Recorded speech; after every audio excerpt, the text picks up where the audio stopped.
RMC Running. Benoît Boutron.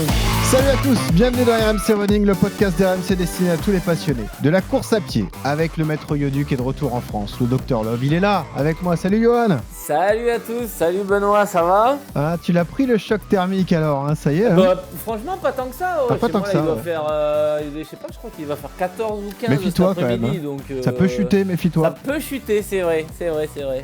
Bon, on est content et ravi de te retrouver. Hein. Oui, t'as fait un de petit retrouver week-end, un peu de réseau. Moi, tu peux pas savoir à quel point ça change la vie de retrouver du wifi. C'est sûr. Oh, c'est dingue. Vous continuez de nous suivre d'ailleurs sur les réseaux sociaux, sur le club RMC Running, sur Strava, sur Instagram, sur YouTube désormais, hein, parce que tout le défi Marathon de Paris est disponible sur la chaîne RMC Sport sur YouTube. Il y a un rail, une série de vidéos consacrées au Marathon de Paris via RMC Running, donc allez-y, suivez ça et laissez des commentaires. Un sujet d'actualité aujourd'hui, c'est la course à jeun, Johan, parce que le Ramadan 2025 démarre officiellement aujourd'hui. Cette période quotidienne de jeûne à respecter quotidiennement donc par les musulmans, du lever du jour au coucher du soleil. On va donc rappeler les fondamentaux de la course à jeun, préciser les bénéfices, les risques, les adaptations nécessaires en termes de pratique, de fréquence, d'intensité. Et pour en parler avec nous, deux amis d'RMC Running, Violette Duval, nutritionniste qu'on va recevoir. On l'a reçue déjà il y a quelques semaines, Violette, pour un sujet nutrition. Et puis un autre ami, un recordman du monde RMC qui est là aussi dans ce studio, c'est Ilyas Zouri, docteur Isa, notre spécialiste d'anatomopathologie. Tu pourras nous rappeler ce que c'est d'ailleurs, Johan, l'anatomopathologie. On va se régaler. Excellent coureur, Ilyas, vous le connaissez, 2h21 au marathon, 5e du marathon des Sables 2023. Il va nous parler lui aussi de la façon dont il s'adapte à cette période si particulière. Et puis on aura un bon plan en fin d'épisode. La marque Fleetex sera à l'honneur, le spécialiste des vêtements de compression. On en parlera avec un des responsables de la marque, Hugo Huil. Alors enfilez vos baskets, attachez vos lacets. On parle estomac vide aujourd'hui. RMC Running. Et ils sont là avec moi en studio, Violette Duval, nutritionniste, qui encadre notamment des athlètes du Stade français. Salut Violette. Salut. Déjà de retour dans RMC Running, magnifique. Bah écoute, sois la bienvenue. Tu étais à Séville d'ailleurs le week-end dernier toi aussi. Exactement, oui. J'ai accompagné des athlètes, des copains. Des athlètes, des copains que tu as encadré, t'as encadré leur nutrition, ils ont atteint l'objectif, donc bravo, tu as fait le job. Accompagné sur la course, pendant la course aussi? T'as couru avec eux? Non, moi j'ai pas couru, juste. Ouais, c'est un faux accompagnant. Pour aller encourager quoi. Le sac à dos, ouais. Exactement, ouais. Elle est nutritionniste, elle donne les ravitaux. Qu'est-ce que tu lui demandes, toi? Bien sûr, c'est ça la priorité. Et Ilyas Zouri est là, on est ravis de te recevoir, Ilyas d'ailleurs. Moi ça aussi, va, merci pour l'invitation. Ouais, ça va très bien. Avec plaisir. Ça court toujours autant, je vois ça. Toujours. Un petit peu moins, mais toujours pas mal, quoi. Cet amour du tapis, c'est fou. Du tapis, ouais, c'est ça. C'est fou, les défis dingues. Qu'est-ce que t'aimes ça, le tapis de course, c'est dingue. Hein. Mais il faisait froid cet hiver aussi. Bon, enfin là, il fait plus froid. Ouais. Non, là, ça va. On ressort, là, ça y est. Tu vas faire comme Ilyas, 48 heures sur un tapis avec... Riles. Riles. Quel défi dingue. Quand même pas. Tu serais capable de le faire. Hein. Ça me choquerait pas que tu fasses ça, toi, Ilyas. Peut-être un jour, on verra. C'est sûr, mais je suis sûr à une vitesse plus rapide. Hein. Ça, c'est sûr. Bah, écoute, on est ravis de te voir. On t'a pas vu depuis le record du monde. Bah, ça va, tout va bien? Ouais, ça va. Pratique sportive toujours au top? La pratique sportive, toujours bien, ouais. Là, j'ai arrêté les trails. Je suis passé maintenant sur route. Ça y est. Ouais. T'en as marre des bosses? Non, c'était super galère de s'entraîner pour le trail à Paris. Oui. Ouais. Oui, c'est le cadre de vie qui n'était pas trop favorable. adapté, ouais. Et tu retournes sur la route, Johan, avec des objectifs ambitieux, attention. Hein. Tu vas les dévoiler ou pas, Ilyas? Le marathon de Valence l'an prochain, en décembre 2025, j'aimerais bien faire sous les 2h20. Ouais. Et avant ça, je vais faire un 10 km, sûrement celui de Manchester au mois de mai. Idéalement, essayer de passer la barre des 30 minutes, même si ça me paraît un peu ambitieux pour l'instant. C'est jouable, Yodu, non? Ah bah clairement, après Manchester en plus c'est une grosse course, hein, donc là ça te laisse un peu le temps de bien le préparer, donc non c'est jouable, ouais. C'est vrai ça, pourquoi Manchester? Parce que ça tombait après le Ramadan déjà. Ah oui. Et ça me laissait le temps de pouvoir récupérer et tout. Ouais, d'accord. En vrai t'as pas tellement beaucoup de 10K vraiment roulants, propres sur la période après fin mai là. Hein, ouais. Donc, le 10K Paris pour faire un chrono, c'est pas le parcours idéal. Un peu plus compliqué. Ouais. C'est sûr. Écoutez, on est ravis de vous recevoir tous les deux parce que on l'a dit, c'est une période particulière qui s'ouvre. On pense à tous nos auditeurs d'RMC Running musulmans, donc qui vont entamer cette période du Ramadan, la période sacrée pour les musulmans, un des 5 piliers de l'islam, le jeûne du lever au coucher du soleil. Plus facile cette année, Ilyas, parce qu'on est en heure d'hiver, quasiment sur l'intégralité du Ramadan. Ça veut dire que il y a quasiment 1 heure de jeûne en moins par jour, hein, c'est ça? Ouais, c'est ça. Cette année, ça va être beaucoup, beaucoup plus simple. Le matin, c'est à peu près 6h20, il me semble. Et le soir, la rupture du jeûne, ça va être vers 18h30 par là. Voilà, donc ça simplifie un peu les choses. Quand tu accumules 1 heure comme ça chaque jour, tu gagnes quasiment une journée sur l'ensemble du Ramadan. C'est ça, exactement. Donc c'est beaucoup plus facile en Et tout même cas, pour le sommeil, c'est beaucoup plus simple aussi. Ouais. Violette, tu vas nous rappeler les fondamentaux, pas seulement du Ramadan, mais de la course à jeun à proprement parler. Pour ceux qui se lèvent le matin et qui n'ont pas le temps de prendre un petit déj et qui vont s'envoyer un footing, on va en parler dans un instant. Juste, Ilyes, toi qui es concerné, est-ce que tu appréhendes cette période ? Est-ce que tu apportes tout de suite des adaptations ou est-ce que tu le vis normalement et au final, tu es tellement habitué que ça ne change pas grand-chose ? Sur les 2 dernières années, j'ai fait toutes mes prépas spécifiques, donc celle pour le marathon des sables et ma prépa pour les trails l'an passé pendant le Ramadan. Ouais. Du coup, j'ai dû m'adapter forcément. Le plus compliqué pour moi, c'était surtout le sommeil. C'est ça, je trouve, qui m'apportait le plus de fatigue. Sinon, ce que je faisais, c'est surtout d'essayer de très bien manger le matin, prendre un vrai repas et le soir aussi. Mais après, en termes d'entraînement, je faisais peut-être un peu moins d'intensité, mais le volume global, je ne l'avais pas du tout diminué. Pas au volume, en revanche, tu réduisais l'intensité. Ouais. Un petit peu l'intensité, ouais. Et le sommeil, pourquoi c'est dur ? Parce que tu le fractionnes, tu es obligé de te lever tôt pour manger le matin, c'est ça ? Ouais, c'est ça, parce qu'il faut, l'année dernière, il y a 2 ans, il me semble qu'il fallait se lever vers 4 heures du matin pour pouvoir manger. D'accord. Après, le soir, en général, je me couchais pas super tôt. Voilà, c'était un peu compliqué. Et tu te contentes de 2 repas, du coup ? Tu fais un gros repas le matin, un gros repas le soir ? Exactement, ouais. Ok. Ouais, moi, c'est ce que je fais. Et après, tu grignotes pas ou il n'y a pas de... S'il y a un peu de Je grignote un petit peu, mais ouais. bon, c'est pas. Je fais surtout 2 très gros repas. Le premier repas, donc celui du matin, j'essayais de pas prendre de petit déj classique, mais de vraiment manger. Par exemple, je prenais du riz, des pâtes. Ok. Sympa. À 4 heures du mat. Ouais. Et le soir, pareil, dès la rupture, je prenais tout de suite un très gros repas. D'accord. Tout ça, ça va être intéressant d'aborder ce sujet. À quelle heure on place les séances aussi ? Parce que est-ce qu'il faut les placer justement le matin quand on a encore le ventre un peu rempli ou alors juste avant la rupture du jeûne ? Johan, toi, dans le haut niveau, il y a des athlètes musulmans que tu connais qui pratiquent tout de même le ramadan ou qui malheureusement le mettent de côté pendant leur carrière ? Non, ça existe encore ? J'en ai vu qui ont pu le mettre de côté quand tu arrives sur le grand championnat, quand la période c'était juillet-août et que tu avais le championnat du monde ou les Jeux Olympiques. Il me semble que j'ai vu ou entendu des athlètes qui l'aménageaient et qui le repoussaient à plus tard. Après, non, effectivement, c'est compliqué et c'est surtout la difficulté, c'est quand ça a lieu, comme tu l'as dit tout à l'heure, en période d'été et qu'il fait chaud et que tu es complètement déshydraté. Comment tu veux faire, au-delà de ne pas manger et de ne pas forcément avoir de réserve, c'est l'hydratation, on en parle souvent dans le podcast, mais c'est quand même très important. Et c'est vrai que le risque de blessure, si tu t'entraînes de façon tout à fait normale, si tu adaptes pas ton entraînement, c'est impossible. Donc effectivement, pour les coureurs musulmans, il y a une adaptation à avoir par rapport à l'entraînement. Donc tu dois adapter, peut-être imaginer, là l'exemple est bon, tu vois, il va faire le 10 km de Manchester fin mai. Il ne va pas faire les 10 km au mois de mars. Je sais pas, les 10 km de Lille sont très roulants au mois de mars, sauf que ça tombe en plein ramadan et donc c'est pas possible. Donc tu dois adapter ton entraînement en fonction de ça. Ouais. Surtout que sur un 10 km, tu es dans l'intensité pure et dure. Tu n'es pas sur du fond et de l'endurance fondamentale. Tu es obligé de te rentrer dedans. Après, pour le 10 km, en général, on ne boit pas et on ne prend pas vraiment de, y a pas besoin de ravitaillement. Et souvent, les 10 km, c'est le matin. Donc, à la rigueur, ça peut passer. Mais le problème pour moi, c'était surtout la préparation. Je ne me voyais pas faire une préparation spécifique pendant le Ramadan. Bien sûr. Ça va être un peu compliqué. Ouais. Violette, allons-y sur les fondamentaux de la course à jeun. Est-ce qu'il y a des bénéfices déjà à courir à jeun ? Pas forcément pour ceux qui pratiquent le Ramadan, mais pour ceux qui courent le matin comme ça, le ventre vide. Globalement, on va avoir des bénéfices, mais ça va avoir un coût en termes de récupération. Donc après, c'est une question de choix.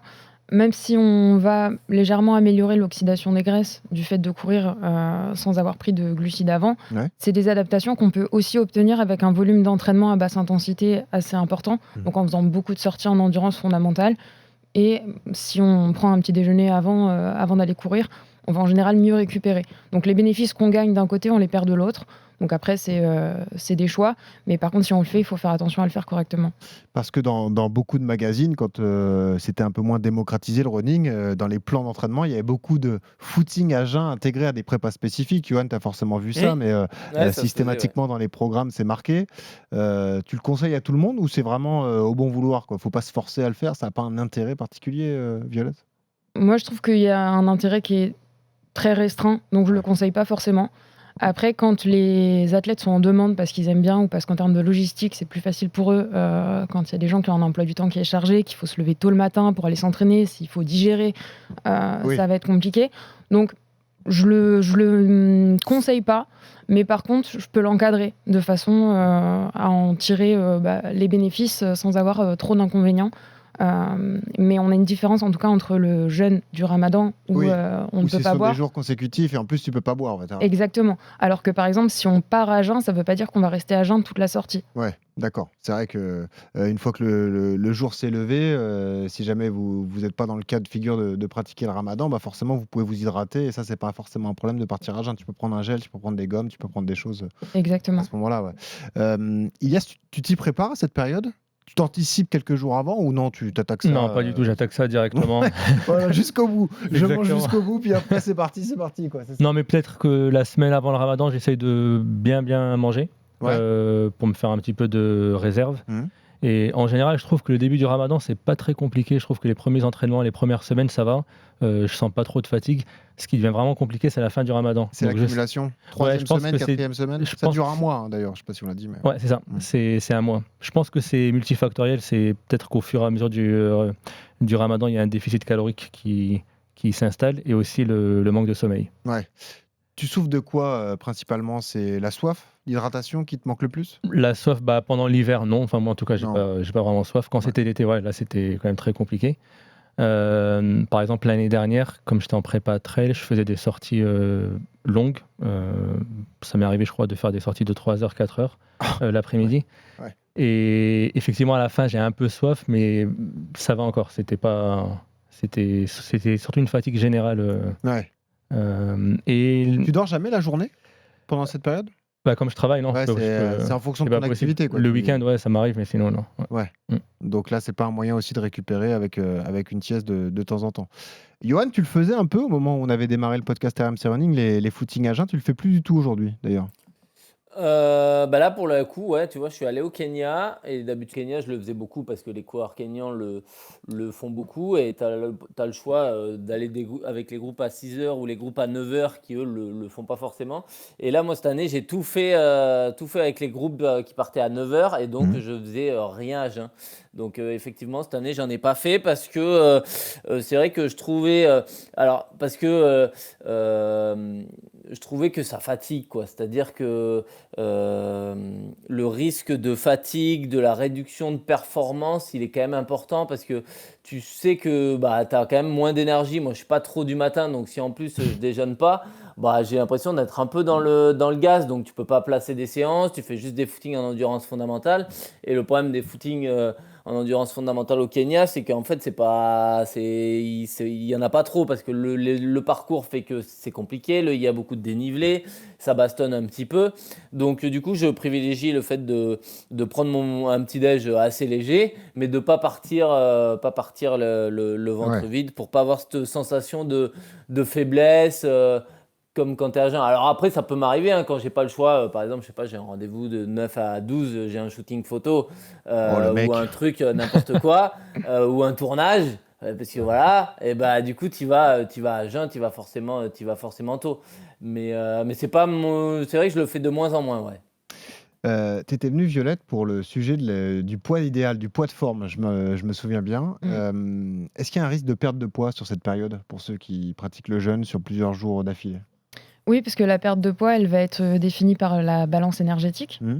Donc, si le fait de réduire la fréquence des repas et de passer, par exemple, sur un rythme de 2 repas par jour, ça réduit l'apport calorique total, on risque d'être en déficit énergétique et donc de perdre du poids. Et là, il faut être vigilant particulièrement? C'est un indicateur, la perte de poids, si elle est trop significative? Oui, parce que très vite, on va avoir du coup des soucis au niveau de la santé. C'est pas bon de perdre du poids trop rapidement. Et en général, on va surtout avoir une perte de muscle. On perd pas seulement de la graisse. Plus on perd du poids rapidement, plus on a un risque de fonte musculaire. Et donc, ça va se retraduire ensuite par la performance sur la suite. Tu fais attention à ça, toi, Elias? À la perte de poids? Ouais. Pendant le ramadan, en général, je perds du poids. Enfin, en tout cas, les 2 dernières années, j'ai perdu du poids, forcément. Même si j'essaie de bien manger le matin et le soir, je pense que si on regarde les apports caloriques sur la journée, il reste inférieur. Voilà. Tu as une Euh, idée, tu te pèses un peu, tu sais combien de poids, combien de kilos tu perds sur, sur un ramadan? L'année dernière, non, je me suis pas pesé. Il y a 2 ans pour la prépa marathon des sables, je crois que j'avais perdu 2 kilos. Ok, Il me semble que c'était sur 2 kilos. l'ensemble d'un mois. Ouais, je crois que c'était ça. Ouais. Ok. Et tu l'as ressenti, tu te ressentais physiquement que tu étais Hum, plus léger, mais Plus que t'avais perdu léger, des non, muscles, pas peut-être? forcément. C'était jusqu'à la fin, je me rappelle que je me sentais un petit peu fatigué. Ouais. Et le ramadan s'était terminé, je crois, 1 ou 2 jours avant le départ du marathon des sables. Et j'avais profité de ces 2 jours-là pour manger vraiment à fond. Pour recharger. Ouais. C'est ça, ouais. Tu arrives à te remettre rapidement, en revanche, lorsque la période se termine, et est-ce que tu reprends rapidement les grammes, les kilos que tu as perdus? Les kilos, je sais pas parce que je me pèse pas régulièrement, moi. Ouais. Mais la forme, en général, je récupère peut-être une semaine, 5 jours, une semaine, après ça revient. Ok. L'autre élément clé, c'est comment on place les séances pendant cette période, Violette. Quel est le bon conseil? Le mieux, c'est quoi? C'est de retarder au maximum la séance pour être le plus proche possible du repas et de la rupture du jeûne? Dans l'idéal, il faut effectivement qu'on ait une prise au moins hydrique à proximité de l'entraînement. Ouais. Si possible, comme cette année, parce que le ramadan est assez, la rupture du jeûne est assez tôt dans la soirée, ça va être de s'hydrater au moins et d'avoir au moins une petite prise glucidique si c'est pas un repas complet, faire sa séance et ensuite faire un bon repas de récupération. Ça peut être une bonne stratégie parce que l'horaire le permet. Après, forcément, en fonction des années et des horaires, on est obligé de s'adapter. Si c'est pas trop tôt le matin et qu'on est du matin aussi, parce qu'on ne peut pas non plus Oui. forcer tout le monde à se lever à 4h30, ça peut être une solution aussi de boire un petit peu, d'aller faire un footing. Voilà, tout est possible, mais c'est vrai que dans l'idéal, on essaie d'avoir de l'hydratation avant d'aller faire sa séance. Comment tu les places, tes séances, à ce moment-là, alors? En général, je les place en fin de journée, juste avant de Ouais, manger. voilà. Ça reste pour moi l'idéal. Mais après, ça m'arrive parfois de courir aussi le matin ou le midi. Là, pour le ramadan qui vient, j'ai prévu de faire les entraînements en fin de journée, Ouais. juste avant de manger. Et comme je double 1 à 2 fois max par semaine, je pense que les jours où je doublerai, je ferai un entraînement vers 16h et vers 15h plutôt. Et le deuxième entraînement vers 22h, 22h30. Ah, donc tu vas 22h30. t'entraîner, tu vas Je mange, tu vas manger, je me repose un et tu peu. vas t'entraîner de nouveau le soir une fois que tu auras mangé et bu, quoi. C'est ce que j'ai prévu, mais je sais pas. Enfin, on verra. C'est Une le fois par programme. semaine, ouais. Ouais, c'est le programme sur le papier, on verra si ça tient, quoi. C'est Ouais, ça, ouais. ouais, d'accord. Mais c'est vrai que c'est une donnée à prendre en compte, c'est important, mais c'est bien ce que dit Violette, c'est que parfois tu peux t'entraîner, c'est le moment de la rupture du jeûne arrive, tu n'as peut-être pas forcément d'appétit parce que tu viens de terminer l'entraînement. Est-ce que ça t'arrive, comme dit Violette, juste de boire, de manger un petit truc, et puis d'attendre pour le gros repas, de laisser passer 1 heure, et ensuite d'aller manger vraiment un gros repas? Ouais, ça m'est déjà arrivé. Et parfois, ce que je faisais aussi, c'est que je calais des séances quand j'avais des grosses séances d'intensité. Je calais la séance pile poil, à cheval avec l'heure de la rupture du jeûne. Par exemple, je faisais l'échauffement à jeun. Ah oui. Et après, c'était l'heure de la rupture, donc je mangeais un tout petit peu. Et j'attaquais directement sur l'intensité.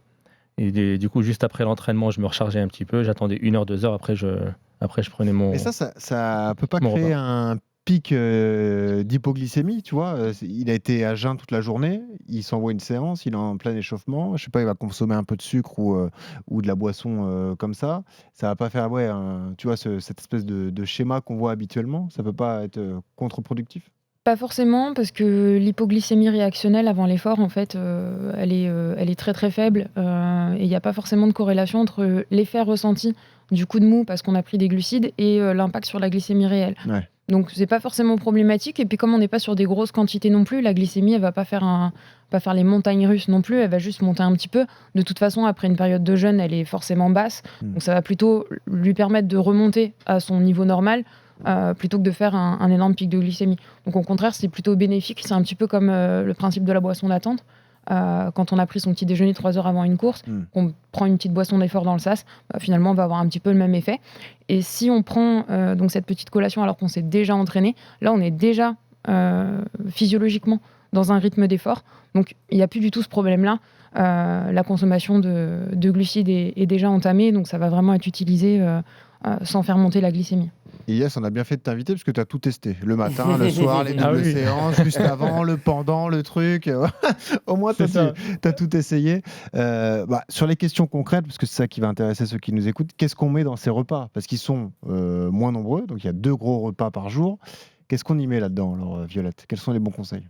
Alors l'idée, c'est d'avoir de tout, forcément, d'essayer de conserver au maximum une alimentation équilibrée. Comme on va avoir assez peu de prise alimentaire, il faut faire quand même attention aux protéines, aux glucides, et puis de conserver quand même des fruits et légumes, parce qu'en général, sur la rupture du jeûne, on va être attiré par des aliments qui sont assez caloriques, assez denses, même parfois un peu festifs, dans le cadre du ramadan. Et donc de conserver quand même une alimentation qui reste structurée, avec suffisamment de fruits et légumes.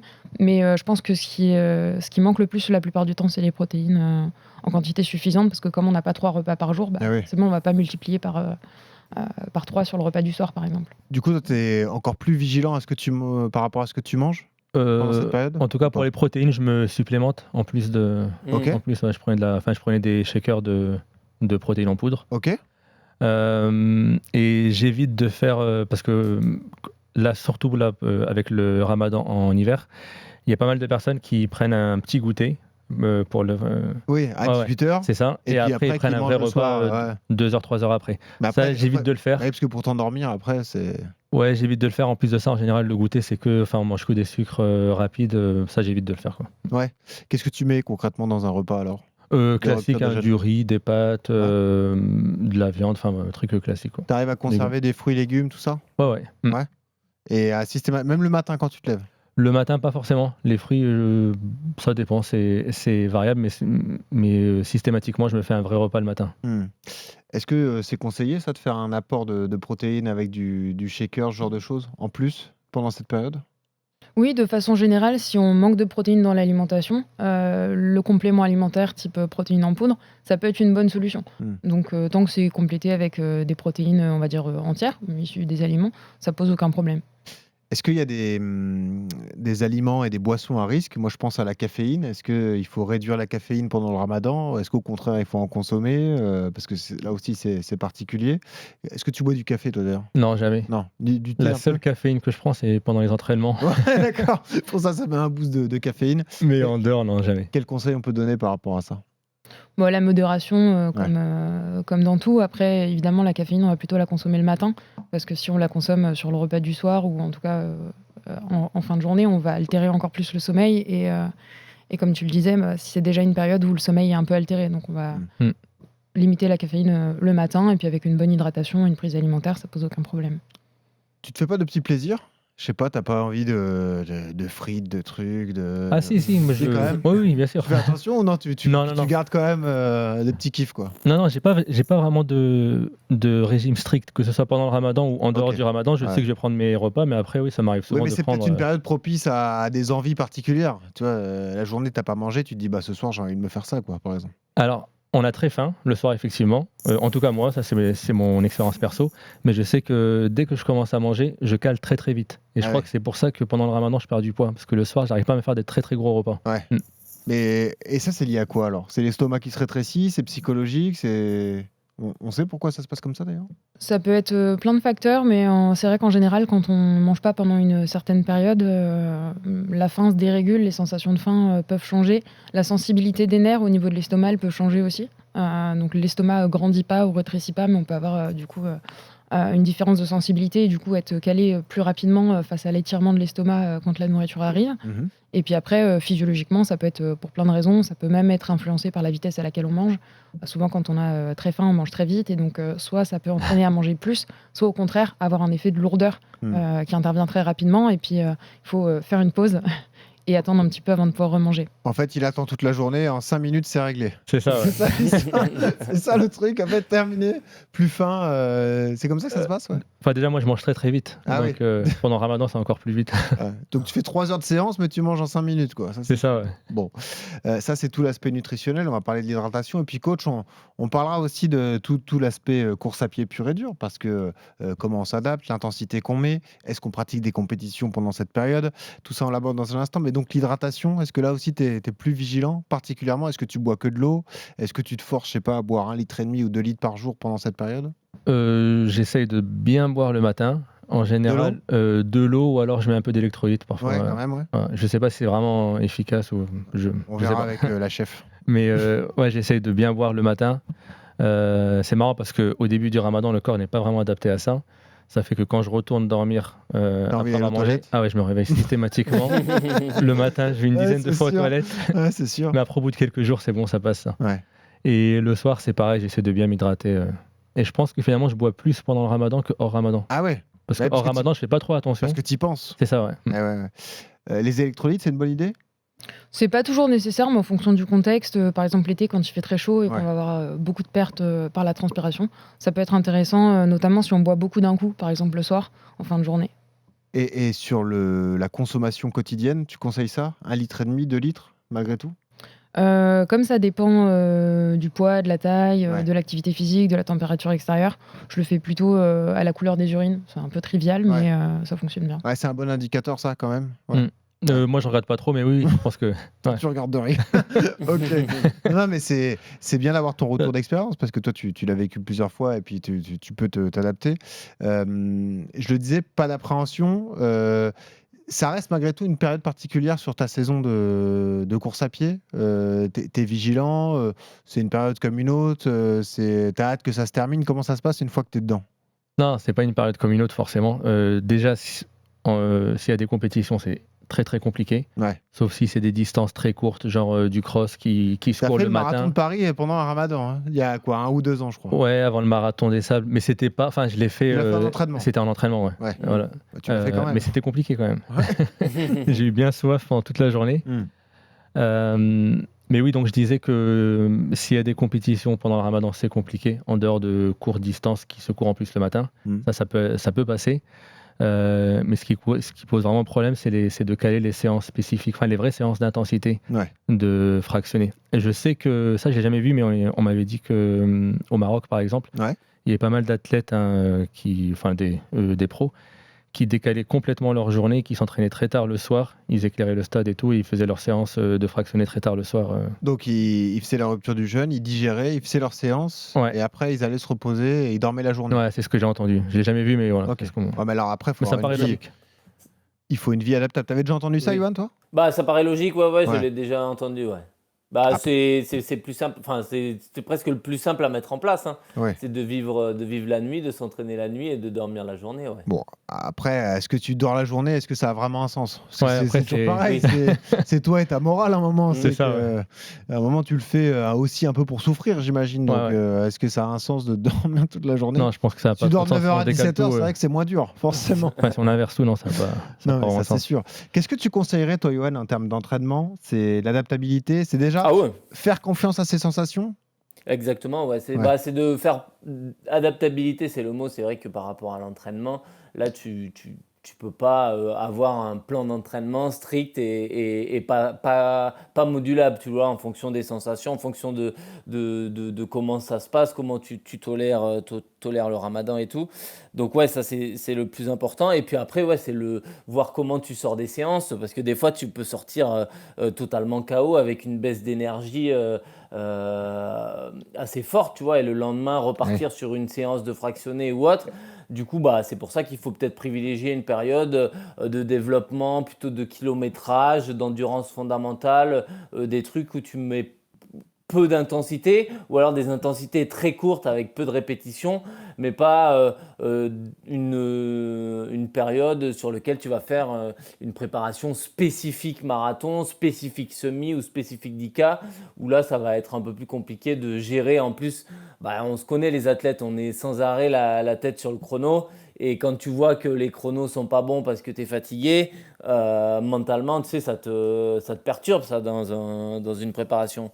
Donc effectivement, tu peux pas programmer une compétition ou programmer un vrai objectif dans cette période-là, ouais. Il faut éviter tout ce qui est vraiment trop intense, quoi.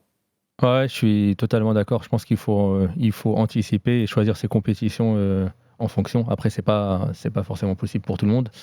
Non, mais t'en tiens compte dans ta planification, peut-être? Ouais, dans la planification. En tout cas, moi, là, oui. En gros, je crois que c'est décalé de 15 jours tous les ans. 11 jours, à peu près. 11 jours, voilà. Donc, ça avance d'une dizaine de jours tous les ans. C'est ça. Donc, là, plus le temps passe, les plusieurs années sont passées, parce que vous avez vécu donc août, juillet, juin, mai. Mais elles vont revenir. Oh, mais t'as un peu de temps, non? C'est ça. Ouais, t'as un peu de temps. Puis après, tu vas attaquer les journées qui se terminent à 17h, donc ce sera plus simple aussi. Ouais, là, ça va être vraiment mais ça. Quand tu planifies ta saison, tu tiens compte de ça et là ton objectif principal c'est Valence, donc on est très loin de l'objectif. Ouais. Et c'est pour ça aussi que cette année, j'ai pas du tout planifié de compétition là. T'as pas fait de marathon de printemps type marathon de Paris, quoi, c'est pour ça. Non, non, non, non, Ou non. marathon Londres ou Aucune Rotterdam. compétition, même les crosses, j'ai pas voulu me. Ah, j'ai même pas le voulu- cross, ouais, t'as pas Non, voulu y aller. Ouais. non, non. Ok, c'est Ouais. c'est lié à ça du coup. Ouais, en partie, ouais. Est-ce que tu conseillerais malgré tout, toi qui as de l'expérience, de faire des compètes préparatoires ou des compètes plaisir entre guillemets? Est-ce qu'on peut aller sur une compète mais juste pour le kiff, quoi? Tu vois ce Ah que je oui, veux dire? moi, enfin, Faire le pour moi, il y Speed a. Paris, faire le je sais pas quoi, le. Oui, pour moi, il y a pas de. Enfin, quand j'étais beaucoup plus jeune, quand j'étais en cadet, junior et tout, Ouais. je faisais toutes mes compétitions, les crosses pendant le Ramadan. Ça m'a jamais vraiment posé de problème. Enfin, j'étais un peu moins performant, c'est sûr, mais j'ai pas eu de soucis particuliers par rapport à ça. Parce que quels sont les vrais risques en fait? Si on met de l'intensité comme ça à l'entraînement, Violette, ok, on peut pas manger et boire comme on le veut, mais si on est malgré tout raisonnable dans sa pratique, il n'y a pas vraiment de risque en fait. Si.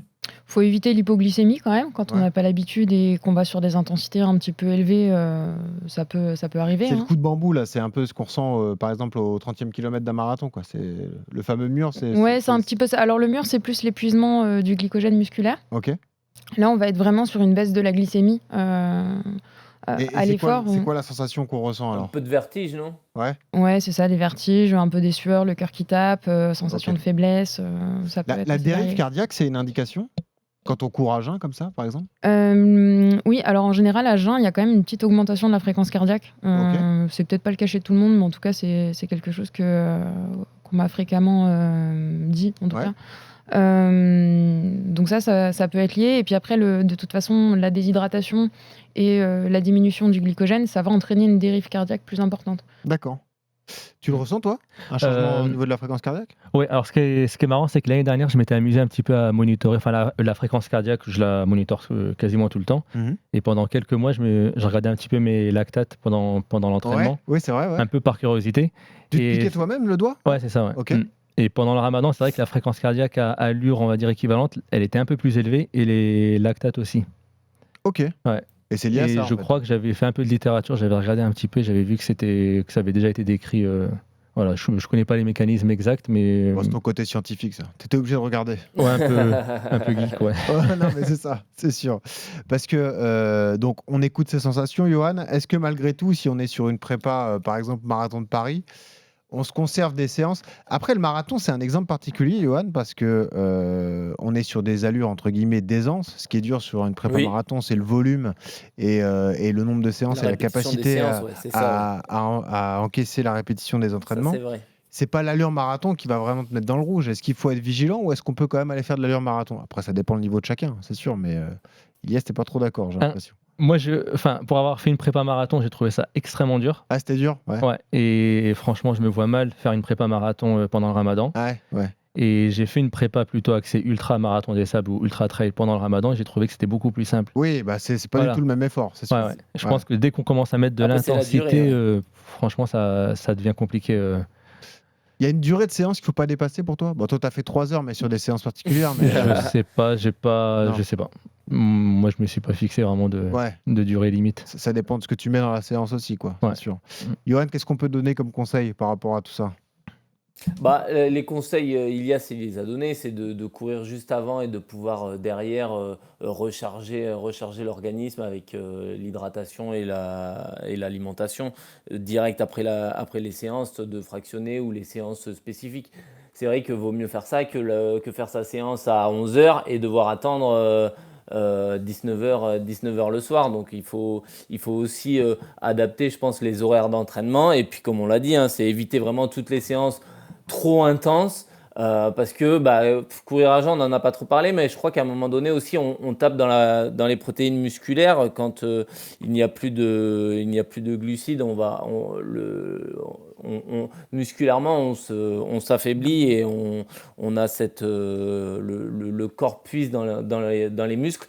Et donc, du coup, tu peux te blesser plus facilement. Donc, faut aussi éviter de faire trop ce qu'on a dit depuis le début, de toujours trop en rajouter.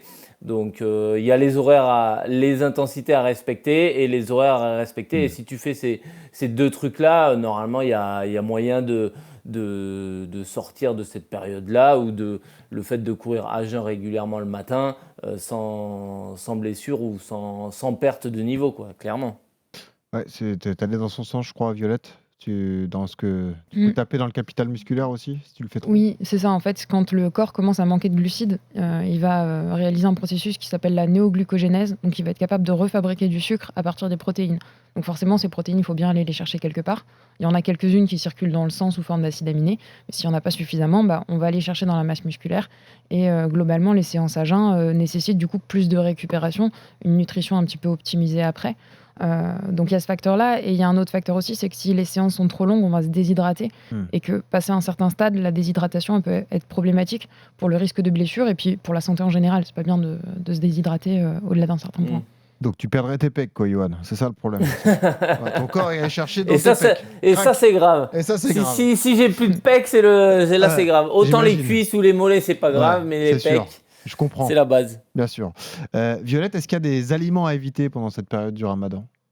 Pas spécialement, pas plus que d'habitude.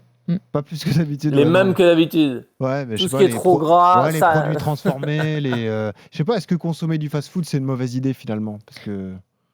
disons que globalement, de se tourner vers des aliments qui vont avoir une bonne densité énergétique, ça permet aussi de réduire le déficit calorique.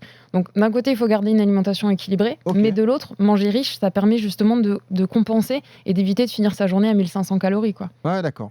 Mais parce que je pense aussi à la consommation de légumes. Comment tu fais, par exemple ? Parce que t'as pas envie de ça, t'as envie de manger du féculent, j'imagine, Elias. Et surtout le matin, comment tu fais ? Qu'est-ce que tu manges ? Le matin, c'est vrai que je prends pas vraiment de légumes. Bah ouais. Même le soir, je mange. T'arrives à manger des pâtes comme ça, du salé le matin, quoi. Comme un jour de marathon. C'est ça, ouais. Ça, c'est dur. Du riz au lait, quoi. Moi, je pensais à ça l'autre fois. Ouais. Pourquoi pas, hein. Pourquoi pas. Ouais. Mais c'est quoi exactement alors ? Tu manges tes pâtes comme ça ? Je prends des pâtes ou du riz ou. Tu mets pas de sauce bolognaise quand même. Peu importe. Ah, t'y arrives ? Ah ouais. Ah vraiment ? C'est pas un problème alors ? Non. Ouais, c'est dingue. Ouais. Bon. Voilà pour les conseils. Est-ce qu'on peut donc rappeler les bons conseils nutritionnels avant de passer au bon plan dans un instant ? Les bonnes règles à respecter si on veut que cette période se passe bien, Violette ? Du coup, dans l'idéal d'avoir une prise hydrique et des apports alimentaires à proximité de la séance. Donc, soit de pouvoir manger avant de faire la séance le matin, soit de la faire le soir, soit juste après la rupture du jeûne, soit juste avant. Et puis de faire attention à conserver dans l'alimentation suffisamment de glucides, de protéines, un petit peu de fruits et légumes quand même, et surtout bien s'hydrater. Produits laitiers, c'est pas un problème ? C'est pas un problème, non. Un bon apport en calcium, en protéines, a priori, ça pose pas de problème. Elias, conseil de toi l'expérimenter. Qu'est-ce que tu pourrais donner à ceux qui nous écoutent ? Adapter les heures d'entraînement. Pas que la nutrition, mais tout l'entraînement, quoi. De manière générale, déjà adapter le calendrier de compétition, adapter les heures d'entraînement, privilégier notamment le fin d'après-midi avant de manger pour les séances, on va dire, de qualité. Pour les séances d'endurance fondamentale et tout, je pense que ça peut se faire à n'importe quel moment de la journée. Là, comme ça tombe l'hiver, il y a quand même moyen de faire des séances de fractionner le soir après avoir mangé, un peu plus tard, vers 20h, 21h, je pense que ça peut passer. Et essayer quand même de ne pas se mettre trop dans le rouge, voilà. Et bien dormir. Ça, c'est hyper important. Ça, je pense que c'est un des trucs les plus importants, c'est ça. C'est vraiment le sommeil. Toi, ta vie ne le permet pas, parce que tu as une vie chargée entre l'entraînement et le côté pro, ta vie de chercheur. De médecin, excuse-moi. Tu conseilles à ceux qui le peuvent de faire une sieste quotidienne ? C'est quelque chose qui peut apporter quand même ? Ouais, ça peut être pas mal. Ouais. Ça m'arrive de faire parfois le week-end. Ouais, ça peut être pas mal. Ouais. Ça, c'est un conseil qu'on peut donner aussi, Violette ? Ouais, ça permet de compenser aussi. Le sommeil, c'est important. Toi, c'est surtout toi qui me dis ça. Toi, j'avais pas. Je vais pas dire le contraire. Hein. Ouais, non, mais ça, c'est sûr. Mais écoutez, c'était super intéressant. On espère qu'on a apporté beaucoup de conseils à ceux qui nous écoutent et qui sont concernés, ou ceux qui courent à jeun le matin, d'ailleurs, qui fixent des footings comme ça sur les différentes semaines d'entraînement. Donc voilà, pour tous les conseils, Elias, Violette, vous restez là. On passe tout de suite au bon plan matos. RMC. Le bon plan matos. Et c'est la marque Fleetex qui est à l'honneur cette semaine dans RMC Running. On accueille son fondateur, Hugo Huil, qui est avec nous en direct. Salut Hugo. Salut à tous, ça va ? Bah, ça va et toi? On est ravis de te recevoir, une première dans RMC Running, hein. Flytex est une marque spécialiste dans les vêtements de compression, mais qui a une histoire particulière parce qu'elle elle est liée à ta personne. Il faut que tu nous racontes tout ça, parce que tout part en fait d'une rupture du ligament du genou, je crois, en 2022, hein. C'est comme ça que ça part, Hugo, en fait. C'est ça, ouais. L'histoire est longue. Je sais pas si on a le time, mais je vais essayer de vous la résumer. Bah ouais, globalement, j'ai toujours aimé faire du sport, courir. Ça a toujours été l'axe un peu de mon défoulement. Et un peu plus jeune, je faisais pas trop gaffe à mes articulations, à ma récupération, et j'ai chuté. Première fois en course à pied, je me suis fait une entorse du genou droit, et ensuite, en faisant de l'escalade en bloc, sur les tapis, mauvaise réception, pas assez de renforcement articulaire sur la zone. C'est là où le ligament a craqué, tout simplement. Donc après, processus classique, hein, opération avec un bon chirurgien à Montpellier, rééducation, le kiné a été top. Mais le souci, c'est qu'à la reprise du sport, 6 mois après post-l'opération, en fait, tu n'as toujours pas forcément confiance à ta jambe blessée et remise. Tu as des faiblesses, donc tu gardes un peu des douleurs. Et en fait, l'autre jambe, qui était la jambe d'appui, qui pendant ces plusieurs mois ou même années parfois de compensation, elle, en fait, elle a un peu souffert. Tu peux avoir un décalement du bassin, il y a plein de choses qui se passent. Et tu n'es toujours pas à l'aise sur ta reprise. Et en fait, bien souvent, on peut reprendre le sport 3 ans après une blessure comme ça aussi forte. Et on garde, même là, ça fait des années, hein. J'ai toujours des gènes dans les articulations. Ah C'est ouais. toujours un peu compliqué. Et en parlant souvent à des sportifs autour de moi, on est dans le même cas. C'est pas une question de la qualité du kiné ou de la rééducation, c'est que malheureusement, c'est des blessures qui sont quand même assez traumatisantes sur la zone, quoi. Est-ce que tu peux nous rappeler en quelques mots l'intérêt de porter des vêtements de compression? Vous êtes spécialiste en plus des articulations. Qu'est-ce que ça apporte concrètement quand on porte ce type de produit?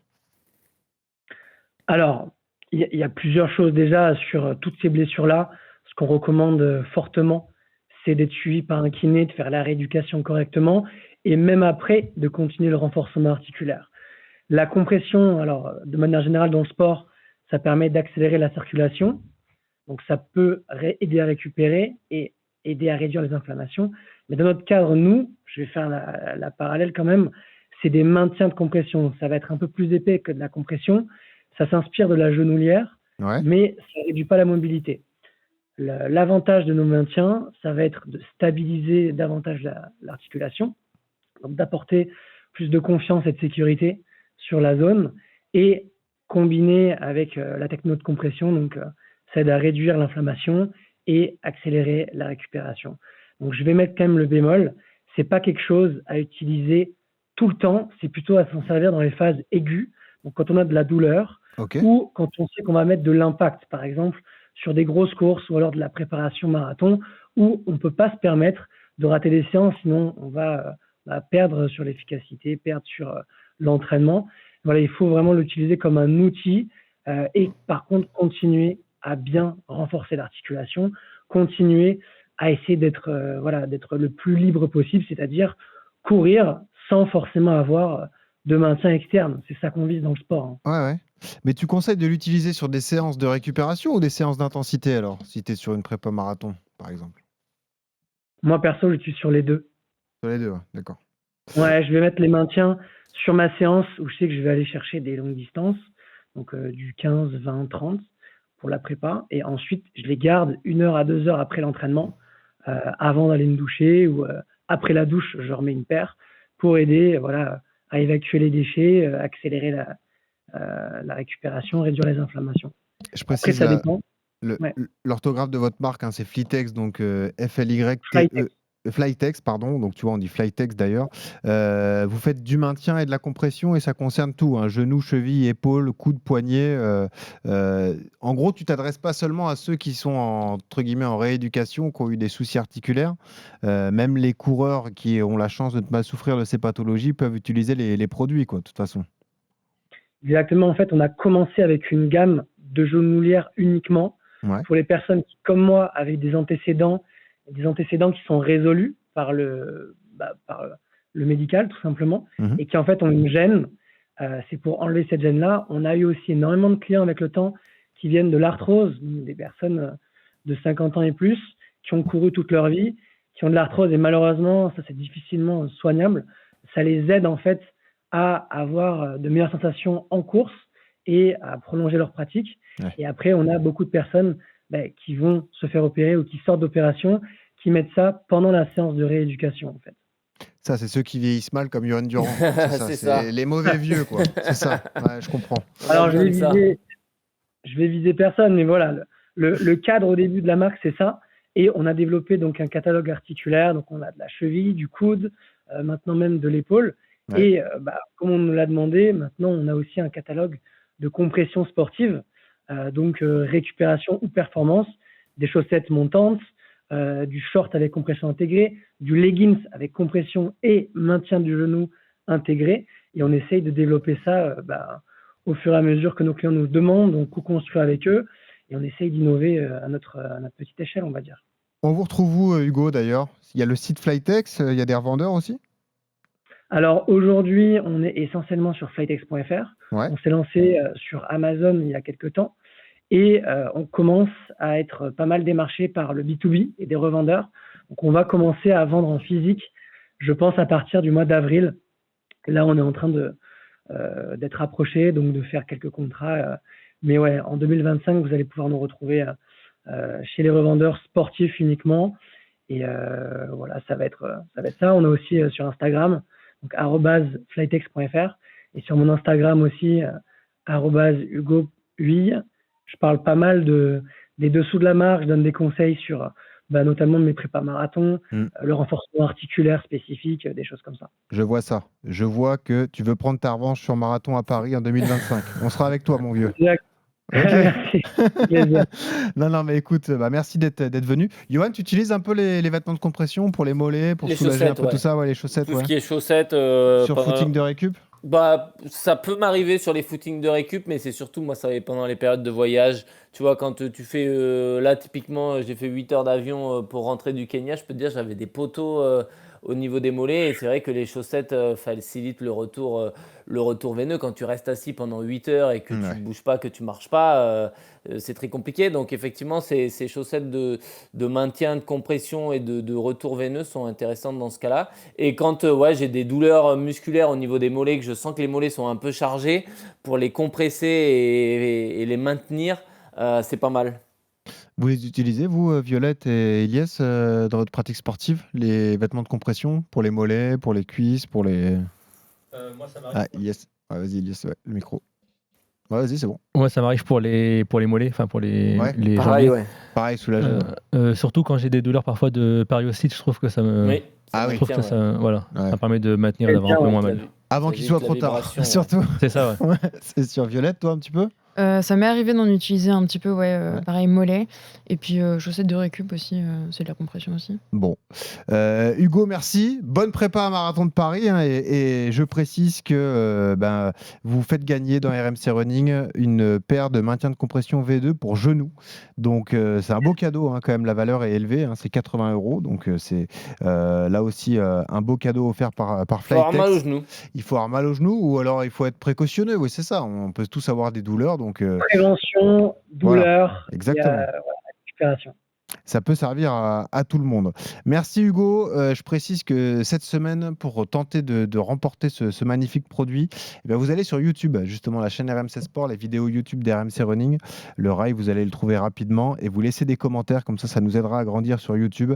Et vous pouvez postuler, le tirage au sort sera effectué la semaine prochaine et on désignera le vainqueur de ce magnifique produit. Merci Hugo, bonne prépa du Marathon de Paris. À bientôt. Merci à tous, bonne chance, au revoir. Bye bye, merci. Et un grand merci à Violette et à Iliès qui étaient avec nous cette semaine. Courage Iliès, voilà, ça démarre aujourd'hui. T'es prêt, ça y est, t'es armé psychologiquement? Ouais, c'est ça. Ton humeur Je suis change ou prêt. pas pendant un mois? Non? Tu restes sympa quand même? Non, ça va.